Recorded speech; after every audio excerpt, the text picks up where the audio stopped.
আছে। সত্যি তো। আপনি তো সাগরের ঢেউ তো আরো তো বেশি, বেশি করে তুলে ফেলতেছেন। তুফান শুরু হয়ে গেছে সাগরের মাঝে। আমি তো পাখা শুনিন গয়া পামুনি নাম আমার আব্দুল গনি একখান কথায় আমি কই সেদিন আপনি আমার রিক্সায় রাইখাছিলেন 3টা বই। জি। আপনার বইগুলো দিতে আসা না আপনারা দেখে না আমার জানি কেমন কেমন লাগতেছে। কেমন লাগতেছে?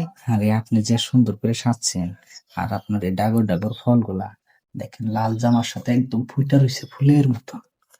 ফুলের মতো থাকবোই, কারণ জিনিসগুলো ভালো তো, আর ভালো জিনিস তো সবসময় ফুটেই থাকে। কিন্তু ভালো জিনিসগুলো যদি খাইতে পারতাম তাহলে জীবনটা মনে হয় ধন্য হইতো। আমি ভালো জিনিসগুলো তো খাইতেই ডাকছি আপনারে, আর ইচ্ছা করে তো বই দুইটা আপনার কাছে রেখে আইছি। তাই 3টা। জি। আমি তো আগে বুঝতে পারি নাই যেরকম আপনার রূপ, যেরকম আপনার যৌবন, সেরকম আপনার ফিগার, সবকিছু মিলে আমি একদম পাগল হয়ে গেছি।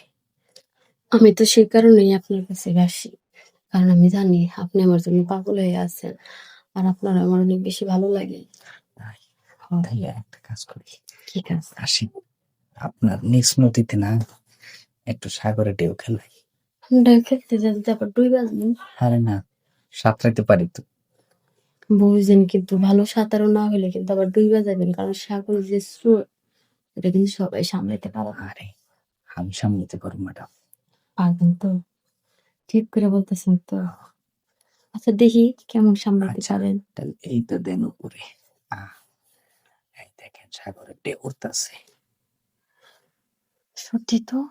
আপনি তো সাগরের ঢেউ তো আরো তো বেশি, বেশি করে তুলে ফেলতেছেন। তুফান শুরু হয়ে গেছে সাগরের মাঝে। আমি তো পাকা মাঝি, কারণ মাঝিটা যত ঢেউ থাক সাগরের মধ্যে নৌকা সামাল দিতে জানে। একদম ঠিক কথা কইছেন। আপনি যে সাগরের ভালো মাঝি, তার তো পরীক্ষা দিয়েছে, প্রমাণিত করলেন। তবে আমার কিন্তু পছন্দ খারাপ না।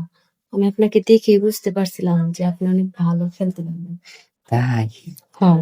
তা আমার মেশিনটা কেমন? সে অনেক সুন্দর। তাহলে আর একটু হয়ে যাক, কারণ মাঝ নদীতে আইসা তো থেমে থাকা যাবো না, তা তো অবশ্যই। নৌকা তো চালাইতেই হইবো। চালান। আরে, সাগরে তো কুল কিনারা নাই। আরে সেই সাগরে আপনি কেমনে করে কি করেন? আচ্ছা কুল কিনারা লাগবো না, আর নাও পারে কেমনে ভিড়াইতে হয় এটা আমার জানা আছে। নাও চালাইতে চালাইতে এতটুকু বড় হইছি, যাইকুম। দেখছেন। অনেক শান্তি পাইছি কিন্তু। আপনি শান্তি পাইছেন, আমি যে কি শান্তি পাইছি এটা আপনার বলে বুঝাইতে পারো। সত্যি? যতটুকু শান্তি পাইছি আপনার নদীতে নাও চালাইয়া, তার চেয়ে বেশি শান্তি পাইছি আপনার এই ফুলের মতো গুলা খাইয়া। ঠিক আছে। এগুলা আরো যত্ন করে রেখে দিমু। আরো বেশি, বেশি ভিতরে মধু জমবো, আর আপনি খাইবেন। আচ্ছা ঠিক আছে, তাহলে আজকে যাই, কালকে আবার এই সময় মতো আসবো। হ্যাঁ